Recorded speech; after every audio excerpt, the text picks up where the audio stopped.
2 minutes is all they're asking for. 2 minutes of silence to remember the loss of 1 million British soldiers in 2 world wars. This weekend, the nation will gather to pay their respects to those brave souls, often very young men who left our shores and perished in an ultimately victorious battle against fascism. This coming weekend's acknowledgement of these heroes could be subjected to potential disruption, and even the drowning out of that 2-minute silence with chants of hate tells you how much trouble this country is in. Now, Boris Johnson and I have had our differences, but he's bang on here, speaking exclusively to GB News.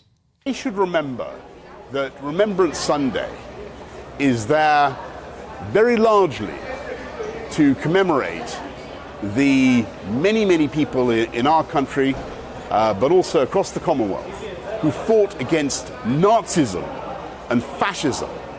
And I think for them to go out and demonstrate in favour of an anti-Semitic pogrom, which is what they would be doing, is obscene.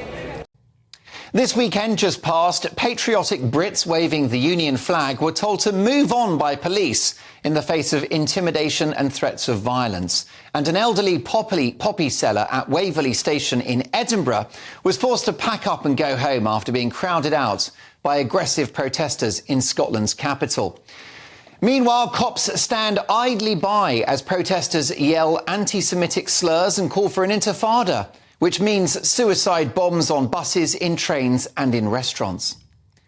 As we prepare to remember our war dead without whom we would not be here, the things for which they fought, freedom, tolerance, the rule of law, decency, democracy, are being trashed by a vocal and extreme minority every weekend in our great cities. Where are the authorities to show their authority?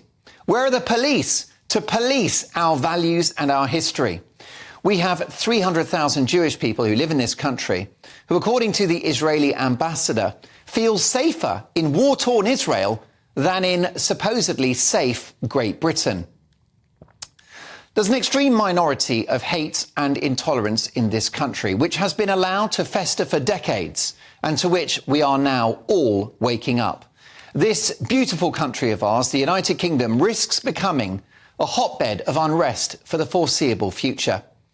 As we remember the war dead this weekend, we thought we had defeated an evil ideology abroad, only now to find a new one on our doorstep, aided and abetted by a number of politicians and a few high-profile celebrities on the left, signalling not just their virtue, but their wild ignorance of Middle Eastern politics and history, and showing their profound lack of empathy as Israelis mourn the brutal murder, torture and rape of their loved ones.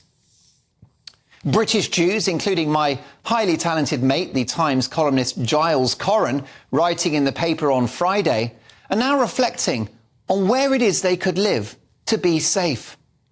Keep the receipts for all of these lovely, caring, sharing, be kind progressives whose actions risk letting those Hamas monsters off the hook. If you joined a celebratory march just hours or days after that evil massacre on the 7th of October, as far as I'm concerned, you are emboldening them. Hate is now trendy. It's now virtuous, folks. What a time to be alive. How do you think the woke progressives would get on living under Sharia law, with gay people being chucked off buildings? Good luck with that.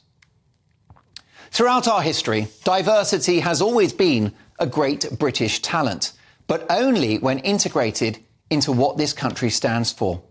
The misguided multicultural dream of parallel communities without shared values is turning into a nightmare. Britain and our cherished way of life is under threat, and it's a problem of our own making.